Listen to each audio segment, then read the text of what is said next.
అదరగొట్టే కారం రంగు రుచి ఆచి కారం పొడి.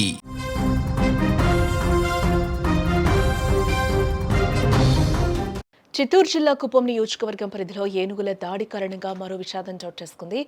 కూర్మాయపురం గ్రామం సమీపంలోని మల్లకుంట వద్ద వరి పొలానికి కాపలాగా ఉన్న కిట్టప్ప అనే వృద్ధుడు ఒంటరి ఏనుగు దాడి చేసి ప్రాణాలు తీసింది. వరి పొలంలో ఉన్న కిట్టప్ప గుడిసె వద్దకు ఒంటరి ఏనుగు వచ్చి బీభత్సం సృష్టించింది. గుడిసెను ధ్వంసం చేసి లోపలున్న కిట్టప్పపై దాడి చేయడంతో ఆయన అక్కడికక్కడే మృతి చెందినట్లుగా కూడా తెలుస్తోంది. కిట్టప్ప మృతితో మల్లకుంట గ్రామంలో తీవ్ర విషాద ఛాయలు అలుముకున్నట్లుగా కూడా తెలుస్తోంది.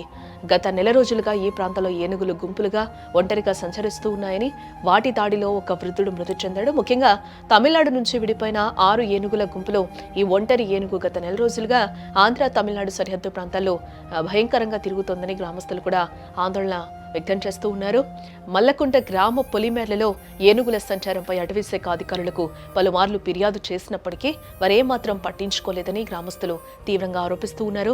అధికారుల నిర్లక్ష్యం వల్లే ఈ దారుణం జరిగిందని కూడా వారు వాపోతూ ఉన్నారు. కుప్పం నియోజకవర్గంలో ఏనుగుల దాడులు, ప్రాణ నష్టం అనేది కొత్త విషయం ఏం కాదు.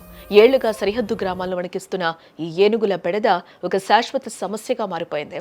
పంట నష్టంతో పాటు ప్రాణ నష్టానికి గజరాజులు కారణమవుతున్నాయి.